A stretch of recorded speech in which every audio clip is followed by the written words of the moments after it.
इस वीडियो में हम बात करने वाले हैं लॉकअप मानबा पार्ट 6 के बारे में। तो लास्ट पार्ट में हमने देखा था कि वू जिन नंबर 5342 से अपने रिश्ते और गहरे करने के बाद वार्डन से मिलने जा रहा है और वार्डन उसे बोलती है कि जल्दी जा और सबसे पहले चैनल को सब्सक्राइब करके आ। वू जिन जैसे ही वार्डन को देखता है ना भाई, उसकी दिमाग में जो भी चल रहा है ना मैं दिखा नहीं सकता, पर आप समझ जाओ। वार्डन वू जिन से पूछती है कि तुम्हारा और नंबर 5342 का क्या हुआ। वू जिन कहता है कि नंबर 5342 चाहती है कि मैं कोई भी रिस्पॉन्सिबिलिटी या कोई भी फालतू का बर्डन वगैरह ना फील करूं, मैं बस एकदम चिल बंदा रहूं। भाई बंदा अब अपनी बंदी की तारीफ कर रहा है वार्डन के सामने। भाई वार्डन का चेहरा देखो, एक बार लटक गया है बेचारी का। पर ये वू जिन साला बड़ा हरामी बंदा है। अब ये वार्डन को पटा रहा है और कह रहा है कि तुमने जो कुछ भी किया ना मेरे लिए उसके लिए थैंक यू, और कह रहा है कि तुम मेरी मेंटोर से भी बढ़कर हो, जस्ट लाइक कि एक परी जो मेरी सारी इच्छाएं पूरी करती है। भाई वार्डन को मजा तो खूब आ रहा है इन सब में, लेकिन वो वू जिन को बोलती है कि उठो यार, तुम एक मर्द आदमी हो और किसी ने हमको देख लिया तो वो कुछ और ही समझेगा। वार्डन आगे बोलती है कि तूने मेरी तारीफ तो खूब कर ली, लेकिन कुछ एक्सपेक्ट मत करना मुझसे। एक बार ये प्रिजन का इवेंट खत्म होने दे, फिर कुछ हम सोचेंगे, और तुम्हें मुझे सारे क्राइम के बारे में भी बताना पड़ेगा जो तुमने अभी तक कमिट किए हैं। एंड जिन वो भी लाइक कि जैसा तुम कहो वार्डन जी। उसके बाद हम इस पहलवान महिला को देखते हैं जो लिटरली क्वीन की हालत देखकर शॉक हो चुकी है। आई नो आप सोच रहे हो कि ये यहाँ पहुंची कैसे,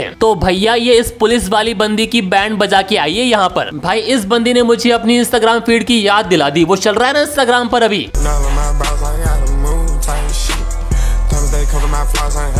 अब इन दोनों की बातचीत जानने से पहले हम 2 घंटे पीछे जाते हैं, जहां पर वार्डन इवेंट पे अपनी स्पीच दे रही होती है। वो 5 फर्नीचर कंपनीज को थैंक यू बोल रही है उनकी स्पॉन्सरशिप के लिए कि कैसे उन्होंने हमारी जेल में इतनी हेल्प की है भाई। और यहाँ पर उसके साथ वो जिन भी है जो बोल रहा है कि भाई ये बंदी अपना काम हमेशा परफेक्ट करती है, भाई कभी तू भी कर लिया कर। उसके बाद हमें प्रॉपर बताया जाता है कि ये पहलवान महिला क्वीन तक पहुंची कैसे। भाई सबसे पहले ये बॉडी बिल्डर इस लड़की को पीटती है और उसे बोलती है कि मुझे बता कि क्वीन कहां पर है, वरना आज मैं तुझे मार दूंगी। और ये बंदी उसे सब कुछ बक देती है। वो उसे बोलती है कि अगर तुम बॉयलर रूम के अंदर जाओगे तो वहां एक छोटा सा दरवाजा है जो सीधा बेसमेंट में खुलता है, और वही ऐसी जगह है जहां पर क्वीन को बंद किया जा सकता है। उसके बाद ये बॉडी बिल्डर बोलती है कि अच्छा बेटी, मुझे वहां फंसा कर तो मेरी रिपोर्ट करना चाहती है क्या। लेकिन तभी ये डरपोक बंदी बोलती है कि इतना इजी भी नहीं है वहां जाना, यहाँ जेल में सारे मिले हुए, यहाँ तक की वार्डन भी। तभी तो मुझे बताओ कि क्वीन को गायब हुए 1 वीक हो चुका है और कोई भी उसके बारे में बात तक नहीं कर रहा है। उसके बाद ये बंदी अपना ही दिमाग लगा रही है कि तुम मुझे छोड़ो और सबसे पहले क्वीन को बचाओ, और जो आज रिपोर्टर आने वाले हैं ना उसके सामने हम सब कुछ एक्सपोज कर देंगे। जेल में जो कुछ भी हो रहा है वो सब कुछ बताएंगे बहन। अब भाई इस बॉडी बिल्डर में इतना दिमाग है ही कहाँ, वो उसकी बातों में आ गई है और बोल रही है कि मैं वो जिनको हेल्प भेज कर ही रहूंगी। उसके बाद हम इस पुलिस वाली बंदी को देखते हैं जिसे जिसो का कॉल आता है, जो उसे बॉयलर रूम को चेक करने के लिए बोल रही है, क्योंकि भाई जेल में जो मेहमान आए ना वो कंप्लेन कर रहे कि भाई काफी ठंड बढ़ गई है यहाँ पर, तो आई थिंक कुछ टूट वूट गया है। लेकिन बॉयलर रूम का नाम सुनते ये बंदी एक्टिंग करना शुरू कर देती है। वो बोलती है कि मुझे तो मशीनों का यूज करना आता ही नहीं, मैं कैसे करूंगी। लेकिन जीसो भी लाइक किसी को लेके चल जा, लेकिन फटाफट से चेक कर। लेकिन तभी ये बॉडी बिल्डर महिला वहां आती है और बोलती है कि ऑफिसर जी मेरे पीरियड चल रहे, तो आप मेरे साथ बाथरूम चल सकते हो क्या। और भाई दूसरी तरफ जिसो उसका माथा खा चुकी है कि जल्दी जा बहन, चेक कर क्या हो रहा है। और भाई ये ऑफिसर इतनी पागल है ना, इस बॉडी बिल्डर को ही बॉयलर रूम के अंदर ले गई। भाई उसे वहीं तो जाना था। ये ऑफिसर जैसे ही मशीन को चेक करने लगती है ना, उतने में बॉडी बिल्डर पीछे से आती है और उसका गेम ओवर कर देती है। और भाई वो सीधा पहुंच जाती है क्वीन के पास और उसकी हालत देखकर उसके परखच्चे उड़े हुए। भाई क्वीन पूरी तरीके से पागल हो चुकी है, उसका दिमाग हिल चुका है। उसके बाद ये बॉडी बिल्डर महिला उसको चांटे देकर होश में लाती है, अरे बहन मैं हूँ मैं। और भाई होश में आते ही क्वीन एक ही बात बोलती है, यहाँ से बाहर निकलते हैं वरना वो साला कमीना मुझे मार देगा। और मैं क्लियर कर दूं कि वो इस बेसमेंट से बाहर निकलने की नहीं बोल रही है, वो इस जेल से भागने के लिए बोल रही है। लेकिन ये बॉडी बिल्डर महिला बोलती है कि आज तो जेल के अंदर इवेंट और सारे रिपोर्टर भी आए हुए, हमें सब कुछ एक्सपोज करना चाहिए जो तुम्हारे साथ हुआ है। लेकिन क्वीन भी लाइक अबे दिमाग तो ठीक है तेरा, रिपोर्टर को प्रिजनर से घंटा फर्क नहीं पड़ता, और जैसे तुम यहाँ से से बाहर जाओगी ना वूजिन तुम्हें पकड़ लेगा और यहीं डाल देगा, तो मेरी बात मान और हम यहाँ से निकलने के बारे में सोचते हैं। फिर ये बॉडी बिल्डर महिला बोलती है कि ठीक है हम यहाँ से भाग जाएंगे, लेकिन उसके बाद क्या,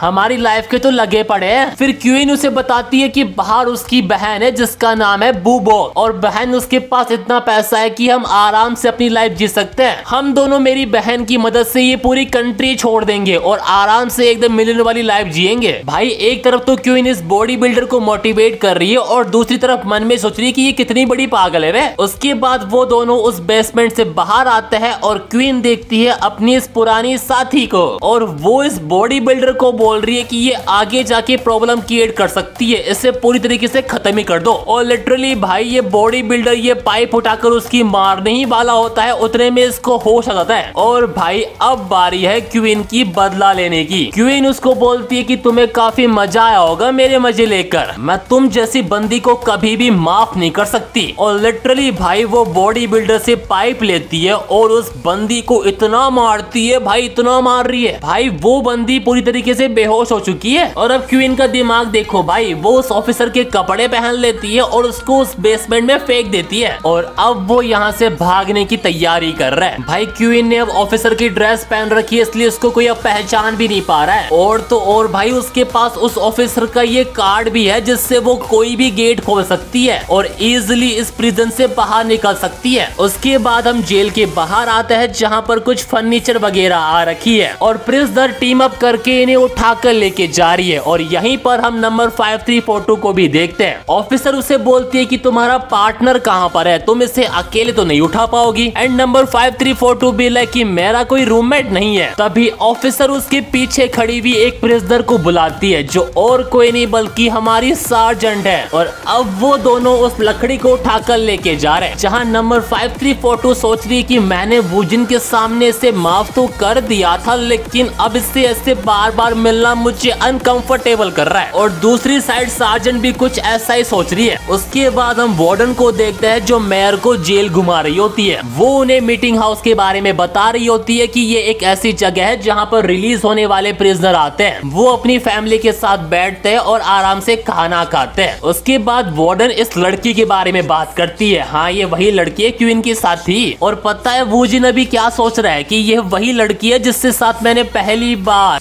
समझ रहे हो आप? मैं गलत नहीं सोच रहा, वो उससे माफी मांगने के बारे में सोच रहा है। उसके बाद हम जिसो को देखते हैं जो भी सिक्योरिटी कैमरा चेक कर रही है, और तभी वो इस बॉडी बिल्डर और क्वीन को देख लेती है और कहती है कि इसे तो वर्कशॉप में होना चाहिए, ये यहाँ हॉल में क्या कर रही है। और उसे क्वीन पर शक होता है कि ये डैक्यूंग तो नहीं है, लेकिन ये है कौन। और वो भाई उस डैक्यूंग से बात करने की कोशिश करती है लेकिन कोई भी रिस्पॉन्स नहीं आता। अब उसे कौन बताया कि वो तो भाई खत्म हो चुकी है। उसके बाद जिसो सोचती है कि क्या मुझे ये सारी बातें वूजिन को बतानी चाहिए या नहीं, लेकिन फिर भी जिसो वूजिन को सब कुछ बता देती है। और ये सुनकर भाई वूजिन शॉक हो चुका है। वो कहता है कि इसे मैं खुद हैंडल करूंगा, मुझे बताओ कि वो कहां पर है और किसी को सिक्योरिटी के लिए वहां भेजो। उसके बाद हम क्वीन और बॉडी बिल्डर महिला को देखते हैं जहां पर क्वीन बोल रही है कि बस एक और दरवाजा और हम यहाँ से बाहर चले जाएंगे। और भाई जैसे ही वो उस गेट से जाने वाले होते हैं ना, वूजिन वहां पर पहुंच जाता है। क्वीन उनको देख लेती है और बॉडी बिल्डर को छुपने के लिए बोल रही है। बॉडी बिल्डर महिला क्वीन से पूछती है कि अब हमें क्या करना चाहिए, लेकिन भाई क्वीन की तो खुद हालत खराब पड़ी है वूजिन को देखकर। भाई वूजिन ने क्वीन को इतना तगड़ा टॉर्चर किया है ना कि उसकी जस्ट फुट स्टेप की आवाज से क्वीन की पूरी बॉडी में सेंसेशन हो रही है। लेकिन तभी इस बॉडी बिल्डर को स्टोरेज रूम दिखता है और वो छुपने के लिए वहीं चले जाते हैं। और इधर जिसो वूजिन को बता रही होती है कि वो स्टोरेज रूम के अंदर है और बोल रही है कि अंदर कोई सीसीटीवी कैमरा कुछ भी नहीं है। फिर वूजिन बोलता है कि अगर मैं 15 मिनट के अंदर बाहर नहीं आया ना तुम अलार्म बजा देना, और इसके साथ ही मेयर और बाकी सिविलियंस को सेफ जगह पर पहुंचाना है तुम्हें। उसके बाद वूजिन जैसे ही अंदर जाता है वो देखता है कि अरे भाई ये तो हमारी क्वीन है। वूजिन उनको दीवार के सहारे खड़े रहने के लिए बोलता है, लेकिन भाई क्वीन की सेंसेशन खत्म ही नहीं हो रही है। वो बोलती है कि उसके बाद तुम्हारे साथ क्या करोगे, तुम मुझे चाकू घोंप कर कहीं मार तो नहीं दोगे या फिर मुझे वापस बेसमेंट के अंदर बंद कर दोगे, लेकिन वूजिन बी लाइक कि अगर ज्यादा बकवास की ना तो गोली मार दूंगा। और ये सुनकर क्वीन बॉडी बिल्डर को बोलती है कि जैसा ये कर रहा है ना वैसा करना ठीक रहेगा। अभी ये देखकर वूजिन सोच रहा है कि ये कोई ट्रैप तो नहीं मुझे फंसाने के लिए। उसके बाद क्वीन बोलती है कि मैं एडमिट करती हूँ कि मैंने नंबर 5342 के साथ गलत किया था और उसके लिए ही तुमने मुझे बेसमेंट में लॉक किया था और मुझे ऐसा तगड़ा ट्रीटमेंट दिया था और उन सब की वजह से मेरी आज ऐसी कंडीशन हो चुकी है। और अब जिन्वू अपने मन में सोच रहा है कि ये सारे मेरे ही कर्म है, मैंने अपने गुस्से को कंट्रोल नहीं किया और क्वीन को इतना टॉर्चर किया कि उसकी आज ऐसी कंडीशन हो चुकी है। और लिटरली भाई जब वूजिन ये सब कुछ सोच रहा होता है ना, इतने में क्वीन इतना भयंकर चिल्लाती है ना, जिस वजह से वूजिन की जो गोली होती है वो लगती है इस बॉडी बिल्डर को। और भाई क्वीन चाकू लेकर वूजिन के पेट में मार देती है। वूजिन कैसे ना कैसे करके क्वीन को हैंडल करता है, लेकिन इतने में ये बॉडी बिल्डर आके उसको घूसा मार देती है और भाई उसकी गन छीनने की कोशिश करती है और इसका फायदा उठाकर क्वीन उसको एक और चाकू मार देती है। और अब भाई वूजिन की हालत ऐसी हो चुकी है एंड क्वीन भी लाइक वो गन उठाती है और वूजिन को बोल रही है अब तुम्हें कैसा लग रहा है मेरी जगह होकर। भाई एक तरफ तो क्वीन अपना गुस्सा दिखा रही है, लेकिन दूसरी साइड उसके मन में कुछ और ही चल रहा है। इतने में ये बॉडी बिल्डर क्वीन को सॉरी बोलती है और कहती है कि मैंने आपको गलत समझ लिया था। फिर क्वीन उसको बोलती है कि तुम्हें गन चलानी आती है तो मुझे सिखाओ ना इसको यूज कैसे करते हैं। एंड देन ये बॉडी बिल्डर जिसका दिमाग ही पता नहीं कहाँ है वो उसको सिखा रही है कि ऐसे ऐसे गन का यूज करते हैं। और भाई जैसे ही क्वीन वूजिन को मारने वाली होती है वो वूजिन की जगह इस लड़की को ही मार देती है। भाई और भरोसा कर ले इस क्वीन पर। उसके बाद क्वीन वूजिन की जेब से सिगरेट निकालती है और उसे बताती है कि मैंने तुम्हें शूट क्यों नहीं किया। भाई ये सब कुछ स्टार्टिंग से क्वीन का प्लान था।